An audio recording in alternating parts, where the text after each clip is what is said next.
Good morning, guys. How are you? It's Hamad, and in this beautiful morning, uh, at my location, it is a bit drizzling over there, and I am going to smell beautiful jasmine flowers. Let me show you. Just focus. Yep.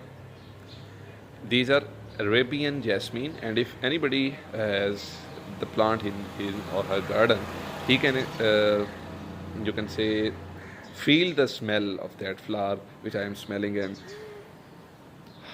it's just amazing. It's just amazing, bro. You should have this plant in your garden if you are living in some sort of warm area, having some sort of humidity. So you should have this plant in your garden.